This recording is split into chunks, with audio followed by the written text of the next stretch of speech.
Welcome back to 5 mods in 5 minutes. If you're interested in keeping up to date with CK3 mods, consider subscribing since only 12% of you are subscribed. The first mod we have is Historical Figure. It claims to add 40,000 historical figures. Yes, 40,000, and no, I'm not counting. Each character will be born in their correct birth year. There's 2 levels overall. First, the historical figure trait just shows their name and birth and death date. The most interesting one is the famous historical figure trait. That also gives a little backstory on each character. It's a nice mod that can just make your playthroughs just so much more interesting, but it also adds characters such as Richard the Lionheart. A lot of the characters in CK3 I just don't know a lot about, but with this mod, each character I interact with I can see their special trait, and actually get a little insight into who they really were. Next up at number 2 we have Invite Custom Characters. Now this mod does what it says, allowing you to invite custom characters, but it's really not as broken as it sounds at all. I find it really useful when you just need a specific character but you can't find one. You have new decisions that let you send a messenger to search for a character that fits your criteria. You have 5 different sections. First, for culture and religion, gives you 3 choices. Random costing 3 gold, same group costing 10 gold, and the exact same culture or faith costing 15. As well as gender, male or female, both costing 5 gold, or you can just go with random. Then there is 5 different age groups. Now for education, you have to select between 5 different skills. The more specific you get, the more it will cost you, and the longer it will take for the messenger to find them, indicated by the hourglasses, and the target symbols show the success chance of finding a matching character, meaning he could just take your money in return for no character. But just because he finds someone doesn't mean they will be amazing either. That is why I think this mod is good. It's not broken as it can cost a bit of money, but I feel like it makes a lot of sense just sending the messenger. Number 3 is Jarls of India, being set around Count Ragnar Einarsson in the new bookmark, Old Gods and New Rajas. That puts you in the forefront of brand new adventures. See if you can bring the all-powerful Norse culture to India and become the richest Viking of all.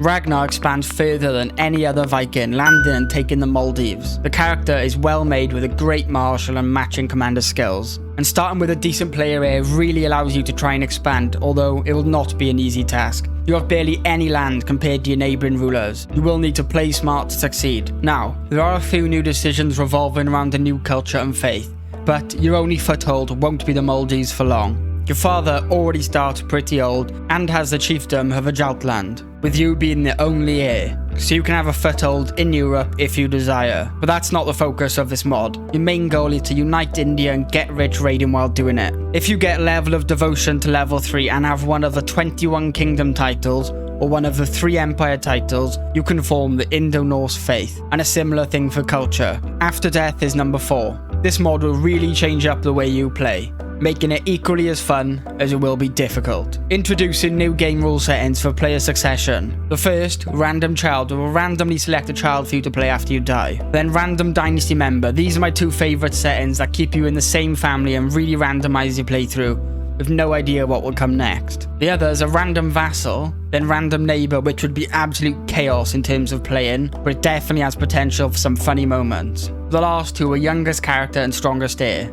I'm planning on doing just one video where I have a go at this mod in the coming weeks, so feel free to comment what game rule you would like me to select out of the 7 new options. For number 5 we have Terms and Conditions May Apply. Made by a great modder, Stick, who also created Prisoners of War and Submission to Authority. This mod changes the way feudal contracts are negotiated, bringing it to a whole new level. Characters' personality traits will now change the way they negotiate, such as if someone is greedy you can sometimes get away with lowering taxes by 1 and go into the max level of levies, using their personality against them, as this mod allows you to change any number of levels rather than just 1. If you don't want to constantly negotiate contracts, you can just set your Chancellor to domestic affairs, and he will negotiate contracts other than powerful vassals on your behalf, saving you a lot of time and giving you a notification on each negotiation. This mod just overhauls a mechanic I never thought to change, but it will definitely make a difference in your game. AI will now have certain desires and you can use this to your advantage. Anyway, the time of scripting this video, I just hit 1,000 subscribers like 10 minutes ago. I just wanted to say a massive thank you. I do really appreciate it all so much, and all the support is incredible. Like, I never expected to get here, never mind so quick. I just can't thank any of you enough. But anyway, thank you so much for watching, and if you did enjoy, be sure to subscribe, and hopefully I'll see you in the next one.